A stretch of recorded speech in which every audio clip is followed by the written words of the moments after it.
Have you ever wondered what burdens you're still carrying that no longer serve you? After 6 decades of life experience, perhaps it's time to consider what you might finally release.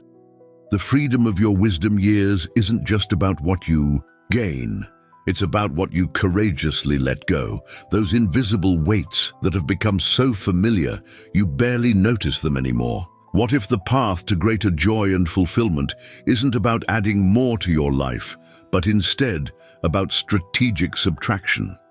Many of us were taught that our worth is measured by productivity, that sacrifice is necessary for success, and that showing vulnerability is weakness.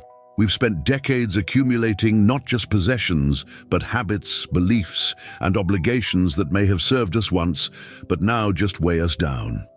Research shows that adults who intentionally release unnecessary burdens experience significantly lower stress levels, improved relationships, and a greater sense of purpose in their later years. The question isn't whether you're carrying these burdens, it's whether you're ready to identify and release them. Imagine waking up each morning feeling lighter, with energy directed toward what truly matters rather than scattered across obligations that drain you. This isn't about abandoning responsibility. It's about reclaiming your authentic self that may have been buried under decades of shoulds and musts. Many of us have lived according to scripts written by others, parents, employers, society, even well-meaning friends. The gift of these wisdom years is the clarity to recognize which parts of those scripts still ring true for you, and which parts you're now free to rewrite or release entirely. The journey toward unburdening isn't always easy. These patterns have deep roots, and letting go requires both courage and practice. Yet those who have walked this path report that the effort brings rewards that far outweigh the discomfort, renewed energy, deeper connections, and a profound sense of authenticity that may have been missing for years. In the next few minutes, we'll explore 11 specific burdens you might consider releasing, backed by research and illustrated through real experiences of people just like you who discovered that less truly can be more. Before we delve deeper, remember that this isn't about dramatic life overhauls or rejecting everything familiar. It's about thoughtful discernment, identifying what truly enhances your life and what subtly diminishes it. Small shifts often create the most sustainable changes, and even releasing just 1 or 2 unnecessary burdens can create ripple effects of well-being throughout your days. If you find value in these insights, please take a moment to like this video and subscribe to our channel for more wisdom on navigating life's later chapters with grace and purpose.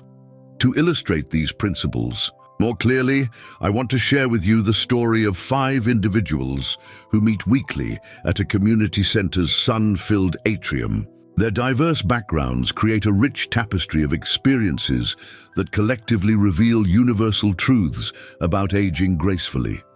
In this gathering, which they affectionately call their Wisdom Years discussion group, they explore the burdens they've carried and what they've gained by letting them go. As we join today's session, sunlight streams through tall windows, casting a warm glow across the circle of comfortable chairs. Russell, a 67-year-old former corporate executive, adjusts his sleeve to partially hide a medical alert bracelet. Beside him sits Vivian, 73, who carries herself with an elegance born of simplicity since losing her husband of 45 years. Nathan, 65, and still adjusting to retirement after 38 years of teaching, carefully places his smartphone face down on the side table. Iris, whose silver-streaked hair is complemented by a colorful scarf, settles her 70-year-old frame into her favorite chair. Completing their circle is Howard, 82, his cardigan and gentle demeanor reflecting decades of perspective. "I'm glad everyone could make it today," says Russell, looking around the circle with warmth. "I've been thinking about our topic, the things we need to let go of to live more fully, and I'm eager to hear what everyone's been reflecting on since last week." "I've actually made a list," Howard offers with a gentle smile, patting the pocket of his cardigan where a small notebook is visible. It's quite liberating to identify these burdens when you've been carrying them so long you forgot they were. There. That's exactly it. Vivian nods, leaning forward slightly. I didn't realize how much energy I was spending on things that didn't matter until I started to let them go. It's like I've reclaimed parts of myself I thought were lost. Well, I'm still learning, admits Nathan with a self-deprecating chuckle. Old habits die hard, but I'm finding that each thing I release makes room for something better. That's why I value our discussions so much, Iris adds, her eyes bright with engagement.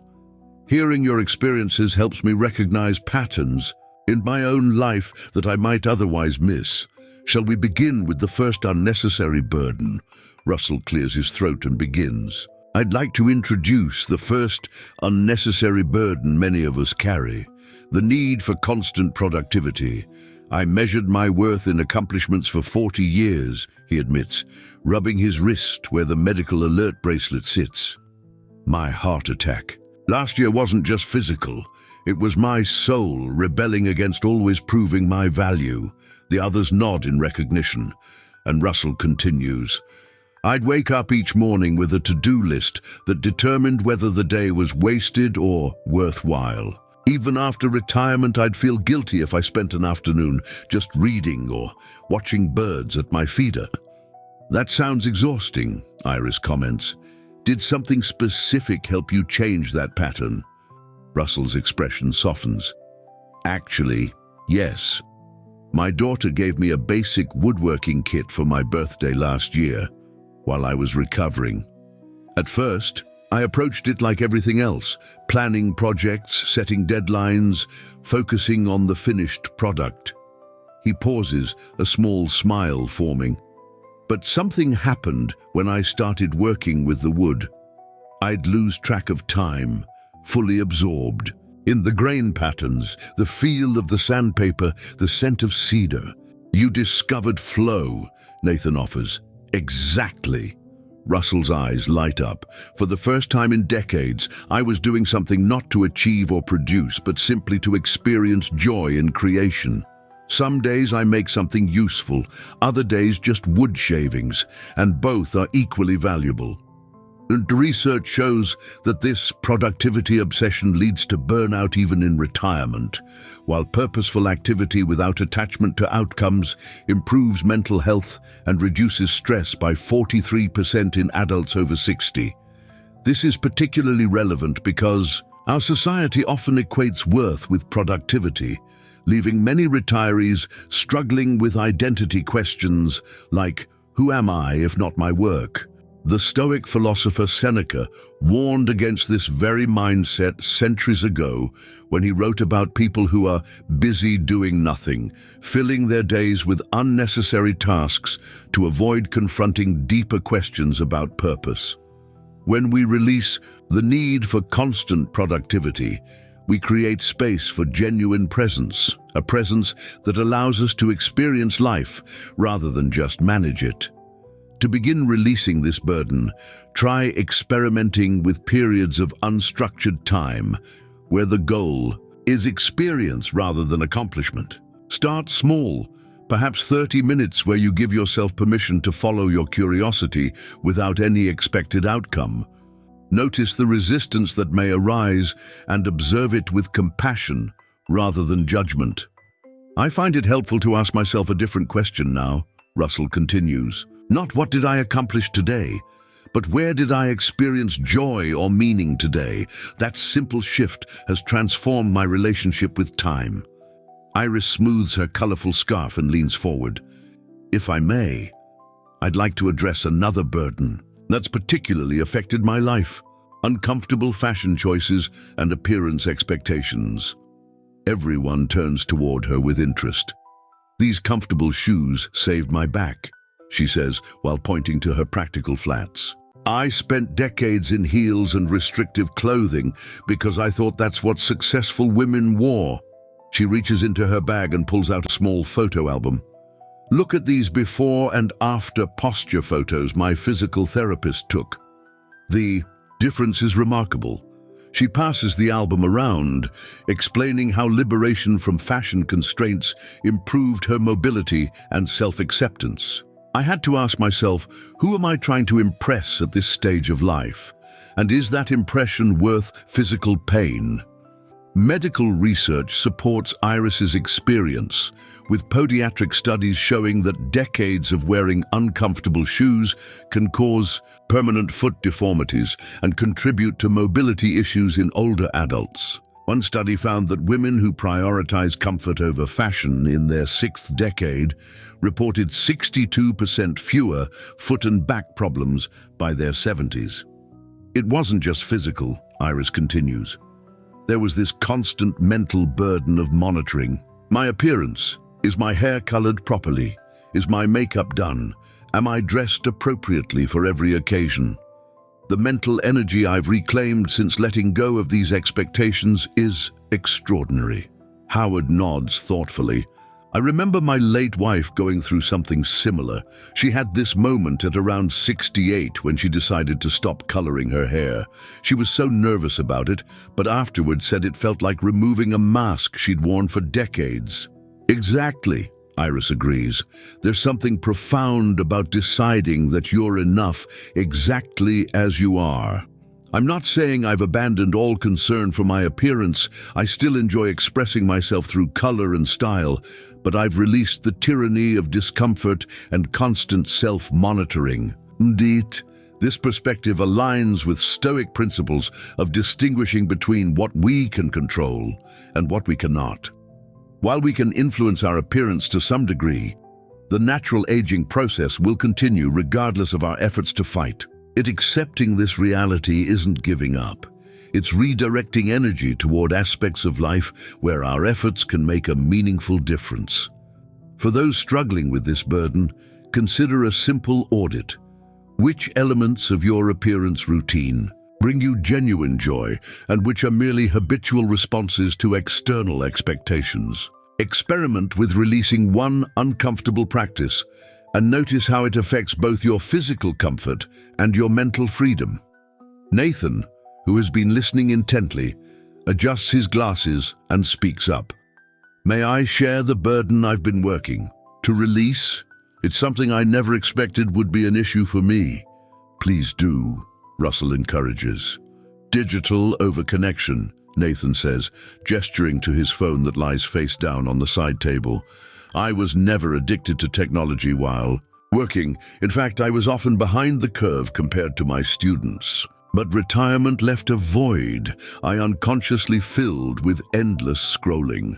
He describes his typical day before making changes, checking news alerts before getting out of bed, scrolling through social media during breakfast, watching video after video without really absorbing any of them, and ending each day with an hour of anxious headline checking. I didn't realize how it was affecting me until my grandson visited and asked me a question about a bird outside our window. I couldn't answer him because I genuinely hadn't noticed there were birds there at all. I'd stopped observing the world around me. The group exchanges knowing glances, and Vivian nods emphatically. That moment of realization can be so powerful, she says. What changes did you make? I created what I call my digital diet, technology-free mornings for the first 2 hours of my day, selective news consumption limited to 20 minutes at noon, and social media limited to 30 minutes daily, Nathan explains. I also rediscovered physical books and started keeping one by every comfortable seat in my house. Research reinforces the wisdom of Nathan's approach, showing how excessive screen time affects sleep quality and cognitive function. Adults over 60 experience a 37% improvement in memory when reducing digital consumption, along with better sleep quality and reduced anxiety.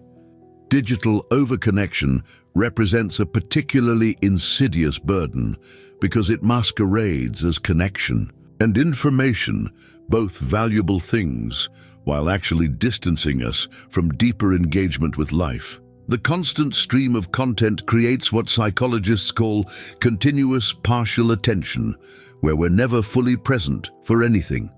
The hardest part was breaking the habit of reaching for my phone whenever I felt a moment of boredom or discomfort, Nathan admits. But I've discovered something remarkable in those empty spaces, my own thoughts, ideas and memories that were being crowded out by the constant noise. This rediscovery of mental quiet connects directly to Stoic practices of intentional reflection. The philosopher Epictetus advocated for regular periods of solitude and silence, believing that wisdom could only emerge when we create space for our own deeper thinking. To begin addressing digital overconnection in your own life, try establishing technology boundaries around key transition moments in your day, perhaps keeping devices out of the bedroom or creating device-free meal times. Notice how these small changes affect your attention and your connection to your immediate environment. Vivian straightens in her chair, her posture reflecting the elegance that comes from simplicity rather than rigidity. I'd like to address a burden I carried for most of my adult life, one that damaged some of my most important relationships before I recognized it. What was that? Iris asks gently. The burden of unsolicited advice, Vivian replies with a self-deprecating smile. I was the queen of you should. It took my daughter telling me she dreaded our calls to realize I was helping no one. The group falls silent, perhaps each remembering times they've fallen into the same pattern. I thought I was showing love. Through concern, Vivian continues. When my daughter mentioned a problem at work, I'd immediately jump to solutions. When my husband would discuss his health concerns, I'd lecture him about diet changes he should make. I didn't realize I was actually communicating that I thought they were incapable of managing their own lives. This tendency to offer unsolicited advice often increases as we accumulate life experience. After all, we've navigated decades of challenges and learned valuable lessons along the way. However, research shows that excessive advice giving frequently stems from anxiety and a need for control rather than genuine helpfulness. When we immediately jump to fixing others' problems, we're often attempting to manage our own discomfort with their struggle. What helped you notice this pattern? Howard asks. My daughter finally got up the courage to tell me that our phone calls left her feeling judged rather than supported, Vivian admits. She said, "Mom, sometimes I just need you to listen. It was painful to hear, but it was the wake-up call I needed." Vivian explains her new practice of asking permission before offering guidance and prioritizing listening. Now, I'll say something. Like, Diane, that sounds challenging. Would you like suggestions, or do you just need me to listen? Usually the answer is, just listen. And I've discovered that deep listening builds stronger connections than any advice I could give. This approach aligns with Stoic emphasis on focusing our energy where we can actually make a difference. We cannot control how others live their lives or make their decisions, but we can control our own responses and presence. By shifting from advice giving to attentive listening, we honor others' autonomy while offering the rare gift of being fully present. For those who recognize this pattern in themselves, try experimenting with the simple question Vivian now uses. Would you like suggestions, or would you prefer, I just listen? Notice how often others choose the latter and how it changes the quality of your conversations. Howard, the eldest of the group at 82, adjusts his cardigan and leans forward. His movements are deliberate, his voice carrying the gentle authority that comes with decades of lived experience. I'd like to talk about a burden that I carried far too long. Postponed joy, he says, his voice softening. Marie and I always said we'd visit Alaska when we retired. We talked about it for 30 years, planning and dreaming. By the time we could go, her arthritis was too severe for her to handle the cold or the walking such a trip would require. Howard pulls a small, worn notebook from his cardigan pocket. This might seem silly, but it's been transformative for me. After Marie passed, I started keeping this list of small joys I wouldn't postpone. Some are simple. watching the sunrise with a good cup of coffee, calling an old friend instead of just thinking about them, trying that new restaurant rather than saying, maybe someday.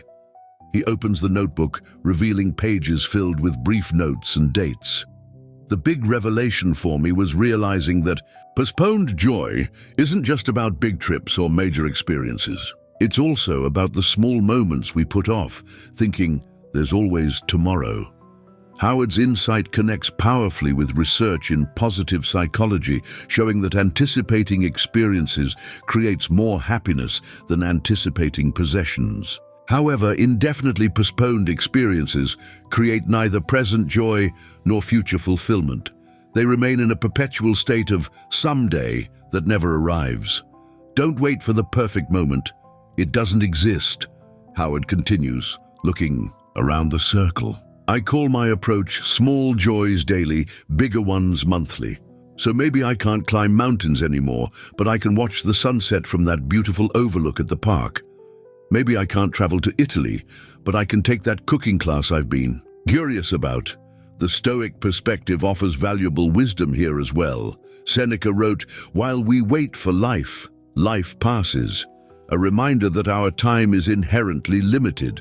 By postponing joy and meaningful experiences, we risk never experiencing them at all.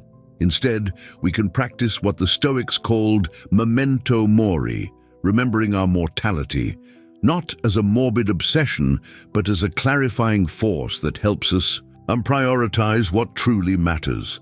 To begin addressing postponed joy in your own life, consider creating your own version of Howard's notebook. What small joys have you been putting off that could be experienced this week? What larger experiences might you schedule in the coming months? Remember that life is lived in days, not years, and each day offers its own opportunities for meaning and joy. I have a related burden to discuss, says Russell, picking up on Howard's theme. It's something I only recognized after my heart attack forced me to confront my mortality. Emotional hoarding. Emotional hoarding, Iris asks. What exactly do you mean by that? Carrying anger, resentment and grudges long past their expiration date, Russell explains. I carried anger toward my father for 40 years after he missed my college graduation. When I finally let it go last year, it was like putting down a heavy suitcase I'd forgotten I was carrying. Iris nods in recognition. I understand that completely. I had a colleague who betrayed my trust in 1992, and I was still reliving that story and feeling the sting of it well into my 70s, until I realized how much energy it was consuming. Research confirms the physical impact of this emotional burden, showing that grudges literally affect our health through increased inflammation and stress hormones. Forgiveness interventions show measurable improvements in heart health for adults over 60, with decreased blood pressure and improved immune function among the documented benefits. How did you finally let go of that anger toward your father? Nathan asks Russell. It wasn't a single moment, but a process, Russell replies thoughtfully. After my heart attack, my doctor suggested meditation to reduce stress. During one session, I had this sudden realization that my father's absence that day had nothing to do with me. He was fighting his own battles with alcoholism and depression. I'd been interpreting his actions through the lens of a hurt 22-year-old for 4 decades. This perspective shift illustrates a core Stoic principle that our suffering comes not from events themselves, but from our judgments about those events. By reframing his father's absence with adult understanding rather than youthful hurt, Russell was able to release the emotional burden he'd carried for decades. I also wrote him a letter I never sent, Russell adds. Just putting those feelings on paper and then symbolically releasing them by burning the letter was surprisingly powerful. For those dealing with emotional hoarding, consider what ancient grudges or resentments you might be ready to release. This doesn't mean excusing harmful behavior or maintaining unhealthy relationships. Rather, it means freeing yourself from the continued internal damage that rehearsing old hurts creates. As the saying goes, holding on to resentment is like drinking. poison and expecting the other person to die. Vivian straightens in her chair and shares another burden she's been working to release. I'd like to address social calendars dictated by obligation rather than genuine connection, she says. I attended every baby shower, retirement party, and neighborhood gathering regardless of whether I wanted to go. The others nod in recognition, and Howard chuckles softly. Oh, I know that one well. There's this monthly dinner with former colleagues that I dreaded but attended faithfully for years. Exactly, Vivian continues. After Gerald passed away, I found myself overwhelmed with grief, but still dragging myself to events because I thought I should go. One day, my energy was particularly low, and I just couldn't face my neighbor's Tupperware party. I called to decline politely, and the world didn't end. That small act of honoring my own needs was revolutionary. Vivian explains her joy filter. For invitations, a simple practice of pausing before saying yes and checking whether the event will likely enrich her life or drain her energy. If it's truly an obligation, like supporting a dear friend during a difficult time, I honor that. But I've stopped treating every invitation as an obligation. Harvard research supports the wisdom of this approach, showing how authentic social connections improve longevity, while obligatory social engagements can increase stress hormones and decrease immune function. Quality of social connection, not quantity, predicts well-being in later life. I've discovered that being more selective actually improves the quality of the gatherings I do attend, Vivian adds. When I'm there because I genuinely want to be, I'm more present and engaged. This selective approach to social engagement exemplifies the Stoic principle of intentional living, making conscious choices rather than defaulting to habits or external expectations.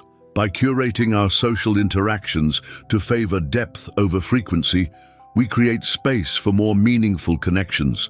If this resonates with your experience, try implementing your own version of Vivian's joy filter. Before automatically saying yes to an invitation, pause and consider, will this event likely energize me or deplete me? Is this connection one I genuinely value? Practice the gentle art of saying no when appropriate, perhaps using language like, "Thank you for thinking of me, but I'm being more intentional with my schedule these days."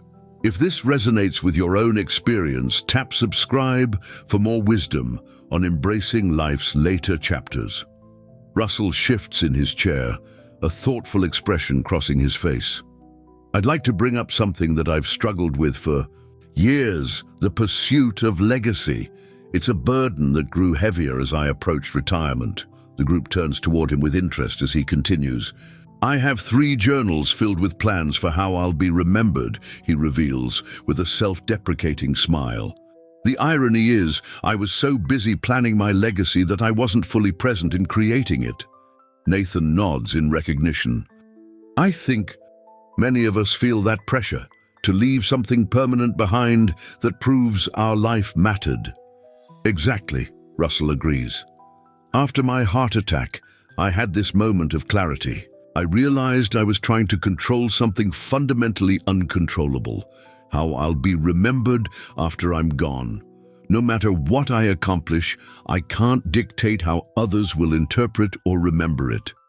This insight connects directly to Stoic philosophy about accepting what we cannot control and finding meaning in present virtuous action. The ancient Stoics emphasized that our true work is to live with integrity in each moment, rather than fixating on outcomes or recognition that lie beyond our control. What changed for you? Howard asks gently. I shifted my focus from legacy to presence, Russell explains. Instead of asking, what permanent mark can I leave? I began asking, how can I bring my best self to this moment? It's been liberating to release that constant self-evaluation and future focus. Research in positive psychology supports this approach, showing that people who focus on finding meaning in daily actions report greater life satisfaction than those primarily concerned with creating a lasting legacy. One study of adults in their 7th and 8th decades found that those who released legacy concerns experienced a 48% reduction in anxiety and significantly improved relationships with family members. Russell describes how focusing on authentic daily actions brings more peace than orchestrating a posthumous reputation. I've stopped seeing my grandchildren as vessels for my legacy and started truly seeing them as they are, unique individuals on their own journeys. Our relationships have deepened remarkably since that shift. For those who recognize this burden in themselves, consider experimenting with a simple practice. When making decisions, ask yourself whether you're choosing based on how it might look to others or be remembered versus what feels authentically meaningful in the present moment. Notice how different these paths sometimes feel and practice choosing presence over legacy when appropriate. Iris shifts forward in her chair, her vibrant scarf adding a splash of color to the sunlit room. I'd like to address another burden that affected me deeply until I learned to recognize it. Energy-draining routines that I continued out of habit rather than value. That sounds interesting, Nathan says. What kind of routines? Everything. From how I started my day to how I structured my weeks, Iris explains. I created an energy budget at 65 after realizing I couldn't do everything I'd done at 45, at least not without paying a significant cost.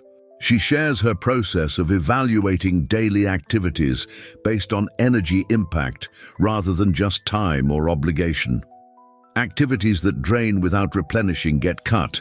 Those that energize get expanded, she explains with conviction. For example, I realized that watching morning news set a tone of anxiety that lingered all day. I replaced that routine with morning stretching and reading poetry, and my daily resilience transformed. Research from gerontology supports the wisdom of Iris's approach, showing how energy management becomes increasingly important with age. Those who eliminate unnecessary stresses experience 54% fewer stress-related health issues and report higher overall satisfaction with daily life. I found I had to be honest about social energy too, Iris continues. Some people and gatherings consistently left me feeling depleted, while others reliably energized me, even if they required effort to attend. I became much more intentional about where I direct my social energy. Howard nods in agreement. I've noticed the same thing. There are some friends I can visit when I'm feeling low, and I always leave feeling better. Others require me to be at my best just to maintain the connection. This energy-conscious approach reflects the Stoic principle of intentional living, making conscious choices rather than defaulting to habits or external expectations. By recognizing the finite nature of our energy and directing it mindfully, we honor both our limitations and our capacity for meaningful engagement.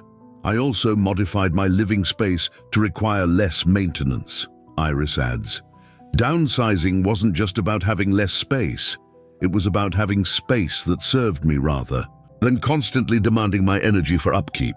For those interested in creating their own energy budget, try tracking your activities for a week, noting which ones consistently energize you and which ones deplete you. Look for patterns and consider which energy-draining activities could be eliminated, modified, or delegated. Remember that this isn't about avoiding all effort. Some energy investments yield important returns, but about eliminating energy drains that don't serve your values or well-being. Nathan, who has been listening attentively, removes his glasses and polishes them thoughtfully before speaking. I'd like to address a burden that hit me particularly hard after retirement, the myth of declining relevance. The group leans in with interest as Nathan continues. Retirement felt like becoming invisible, he admits with vulnerability in his voice. I went from influencing hundreds of students to wondering if I mattered at all. I'd defined myself through my profession for so long that without it, I questioned my value to society. This experience resonates with many in their wisdom. years, particularly those who derived significant identity and purpose from career roles. Research shows that adults who believe they continue to make meaningful contributions report 61% higher life satisfaction scores than those who feel their relevance has diminished with age. What helped you shift that perspective? Vivian asks. It was actually my former principal who suggested I consider mentoring at-risk youth, Nathan explains. At first, I approached it like teaching, trying to impart knowledge and wisdom, but I quickly realized these young people needed something different from me, not a teacher, but a listener and witness to their potential. Nathan describes how this new role required him to release his identity as an authority figure and embrace a different kind of influence. These kids don't care about my former title or accomplishments. They care whether I show up consistently and listen without judgment. It's a different kind of relevance, but in many ways, a deeper one. This evolution reflects a core Stoic principle that our value lies not in external recognition or status, but in how we embody virtues like wisdom, courage, justice, and temperance in our daily interactions. By releasing attachment to former roles and remaining open to new ways of contributing, we can discover renewed purpose at any stage of life. Statistics support the importance of this shift, showing how maintaining purpose reduces cognitive decline by up to 30% and depression by 40% in adults over 65. Purposeful engagement creates neurological benefits that medication alone cannot provide. I still have moments of insecurity about my relevance, Nathan admits, but I've learned to recognize those thoughts as old patterns rather than reality. My relevance now comes from presence and connection rather than position or achievement. 4. Those navigating similar territory, consider what forms of contribution feel meaningful in this season of life, regardless of whether they come with titles, recognition, or compensation. Experiment with new roles that allow you to share your accumulated wisdom while continuing to grow and learn yourself. Vivian smooths her simple but elegant blouse and addresses the group. I'd like to discuss a burden that I carried for decades, one that became particularly problematic after my hip replacement: fear of asking for help. Oh, I know that one well, Russell says with a nod of recognition. Independence was my religion, Vivian continues. I prided myself on never needing assistance, on being the one others relied on rather than the other way around. After my surgery, neighbors offered assistance, and I nearly declined out of pride. She describes the physical and emotional struggle of those first post-surgery days, trying to manage everything herself despite doctors' orders to accept help. It wasn't until I nearly fell trying to bring in groceries that I realized my independence had become dangerous stubbornness.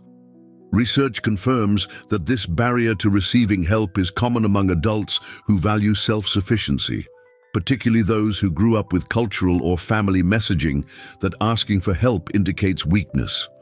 However, studies show that healthy interdependence, both giving and receiving support, creates stronger community bonds and better health outcomes than isolated self-sufficiency. The breakthrough came when my next-door neighbor Jennifer insisted on bringing me groceries, Vivian explains. At first, I felt nothing but discomfort and obligation, but then something unexpected happened. She mentioned feeling lonely since her children left for college, and our grocery arrangement gave her a sense of purpose. Vivian reveals how that initial acceptance of help with grocery shopping led to a friendship with her younger neighbor that blossomed into an intergenerational cooking club. Now 6 of us gather monthly, 3 my age, 3 in their 30s. We share recipes, stories, and a meal. What began as me reluctantly accepting help has created one of the most meaningful connections in my life.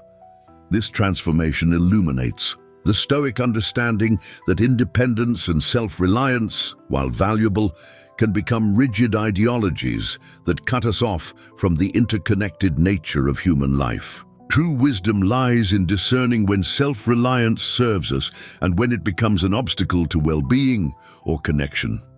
I've come to see that allowing others to help me isn't burdening them.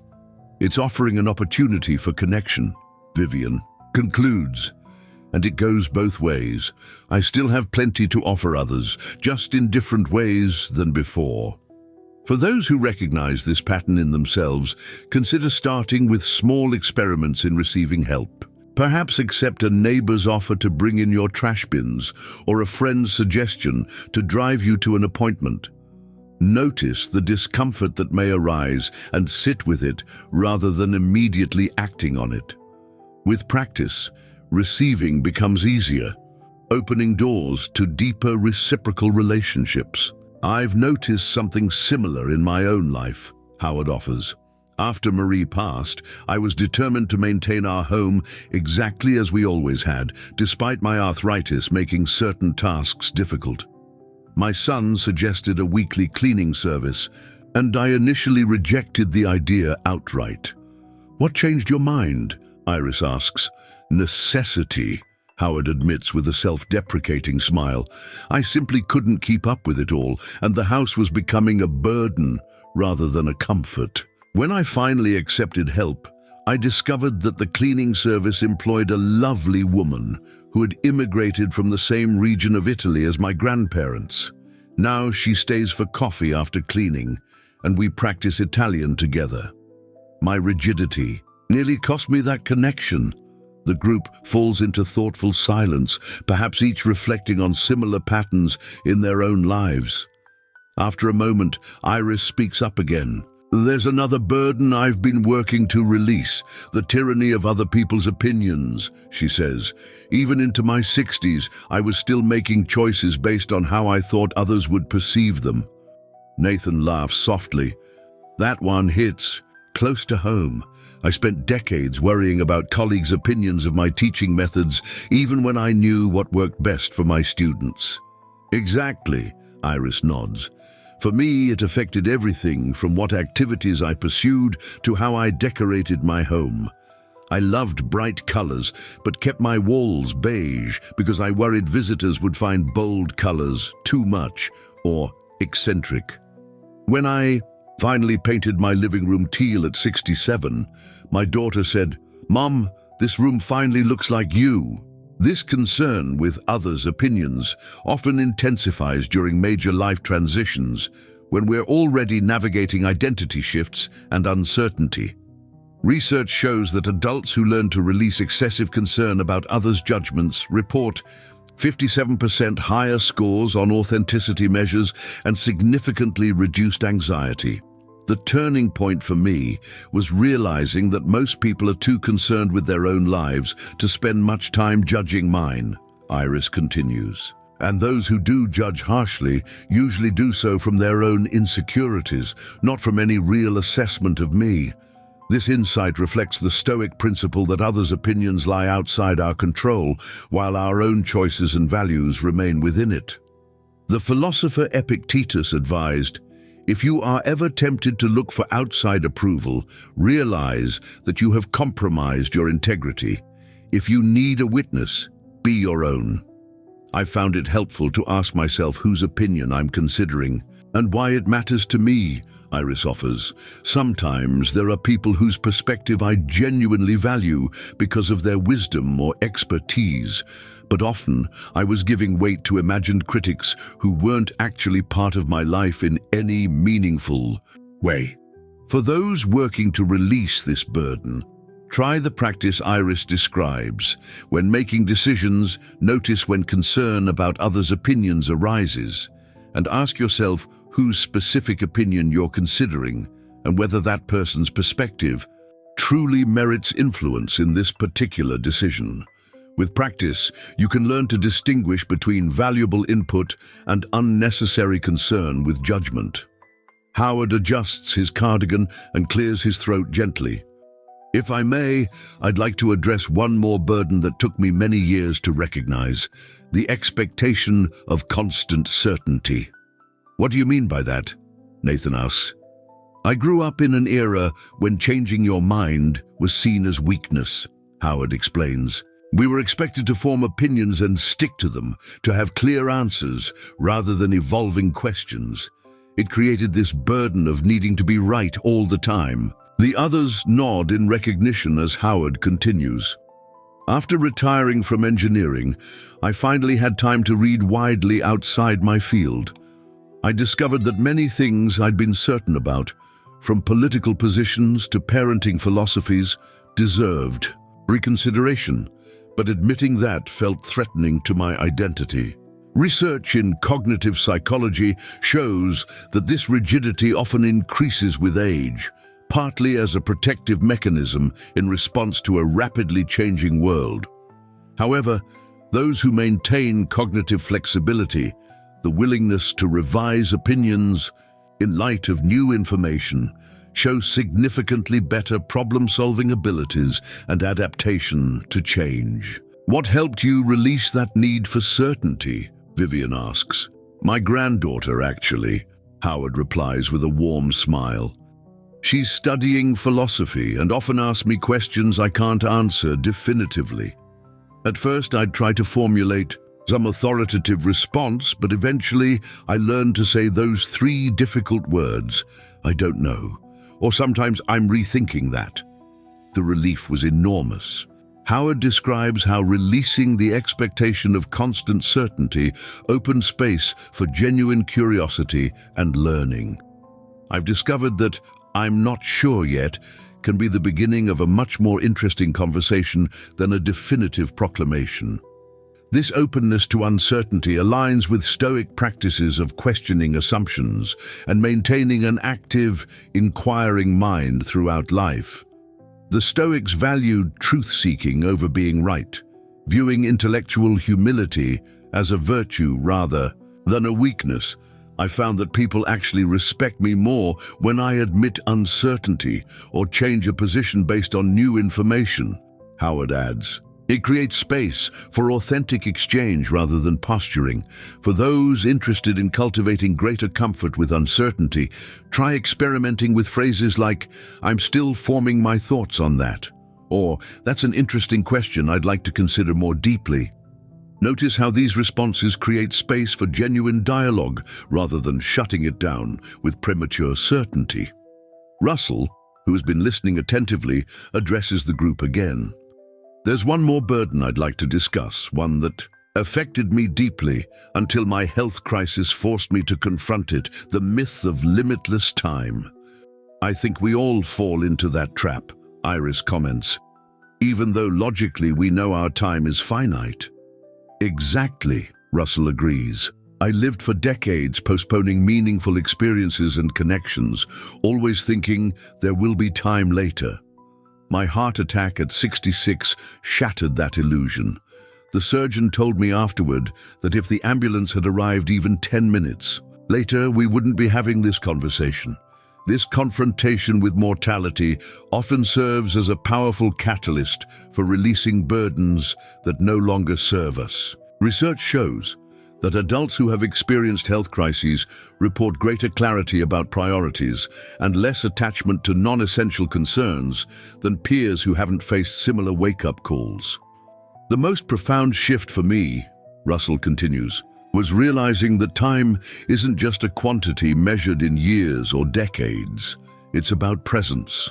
I'd been physically present for countless family gatherings while mentally focused on work concerns or future plans. I'd missed the richness of so many moments by not being fully there. Nathan nods thoughtfully. I've noticed something similar since retirement. Without the constant pressure of work deadlines, I'm more aware of how I habitually rush through activities as if saving time were the ultimate goal. Exactly, Russell exclaims. I had this revelation that all my rushing and efficiency wasn't actually creating more meaningful time. It was just compressing experience into something less rich and satisfying. This insight connects with Stoic practices of mindful awareness, particularly the emphasis on fully experiencing the present moment, rather than always projecting into the future or ruminating on the past. The Stoics advocated for quality of experience over quantity, depth over breadth. I've started what I call time-expanding practices, Russell explains.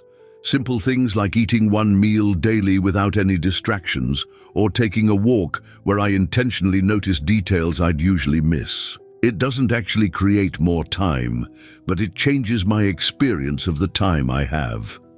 For those interested in addressing this burden, consider adopting one of Russell's time-expanding practices. Choose a routine activity, perhaps a morning, coffee, an evening walk, or a meal, and experience it with full attention, noticing sensory details and allowing yourself to be fully present without multitasking. Over time, this practice can transform your relationship with time itself. The session continues as each member shares additional reflections, building on each other's insights with both wisdom and vulnerability. There's a palpable sense of unburdening. In the room, shoulders seem less tense, expressions more open, laughter quicker to surface. I've noticed something important about this process, Howard observes. Releasing these burdens isn't something we do once and it's finished. It's more like a practice we return to repeatedly. That's so true, Vivian agrees. I'll think I've completely let go of my need to give unsolicited advice, and then suddenly I'll catch myself doing it again. The difference now is that I notice it sooner and can gently correct course. This perspective of ongoing practice rather than perfect achievement aligns with Stoic understanding of virtue as a continuous process rather than a destination. The philosopher Marcus Aurelius wrote in his journal repeatedly about the need to return to core principles, recognizing that wisdom isn't achieved once but cultivated daily. What helps me is remembering that these patterns served a purpose once, Iris offers. My concern with appearance helped me advance in a workplace that judged women harshly. My independence protected me from disappointment. These weren't character flaws.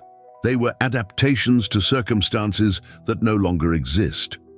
This compassionate understanding creates space for growth without shame. Recognizing that we adopted these burdens for understandable reasons, even as we now choose to release them. Research in psychological resilience shows that self-compassion significantly improves older adults' ability to adapt to change and recover from setbacks. As the afternoon light shifts in the atrium, the group acknowledges that their time together is drawing to a close. Howard summarizes with gentle wisdom, "At 82, I've learned that living well isn't about addition, it's about subtraction. The less I carry, the more room I have for joy." If something in today's conversation resonated with you, take a moment to like this video as a reminder to return to these insights when you need them. As the afternoon light begins to soften in the atrium, the 5 wisdom keepers exchange glances that reflect a shared understanding. Their weekly gathering has once again offered not just comfort, but clarity, a reminder that even in life's later chapters, growth and liberation remain possible.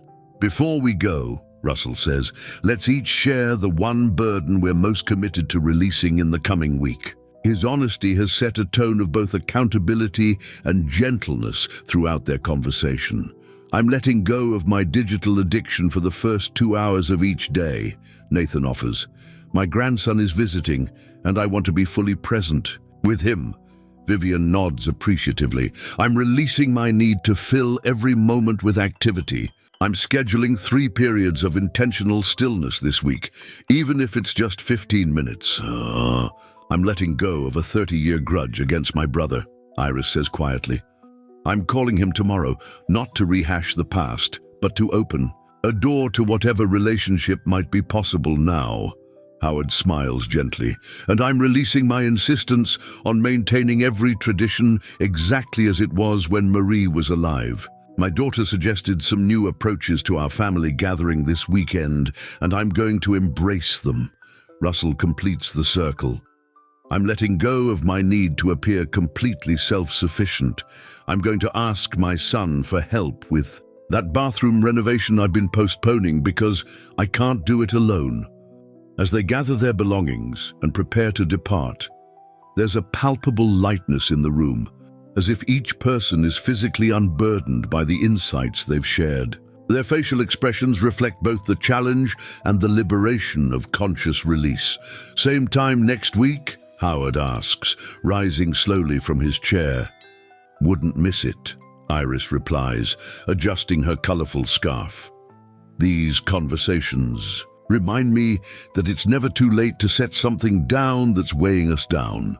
As they make their way out of the sun-filled atrium, their steps seem lighter, their postures more open. They've demonstrated what becomes possible when we intentionally release what no longer serves us, not as an act of surrender, but as a reclamation of energy and authenticity.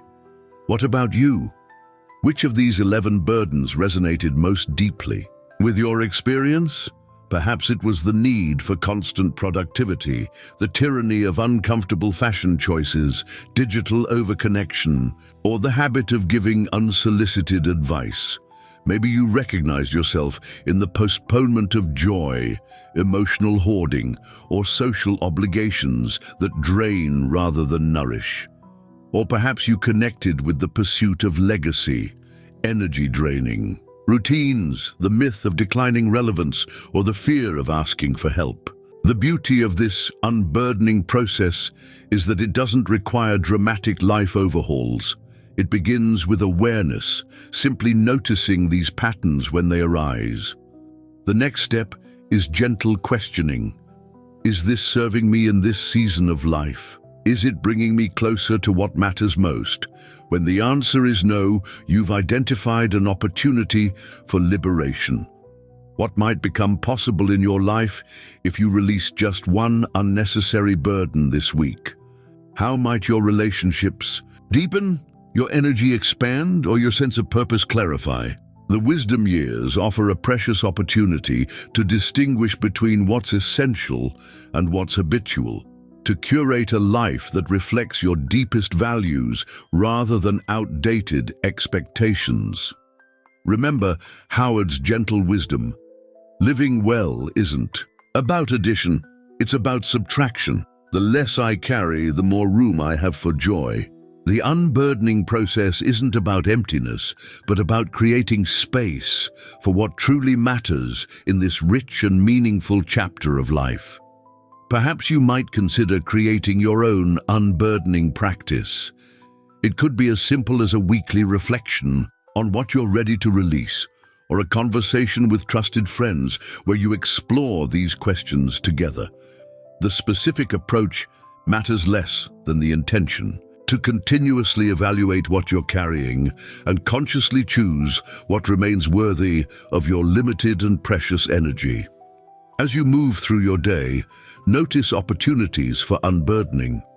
They often appear in moments of tension or exhaustion, signals that you may be carrying something that's ready to be set down. With each release, you create space for greater authenticity, deeper connection, and more meaningful engagement with the life you have right now.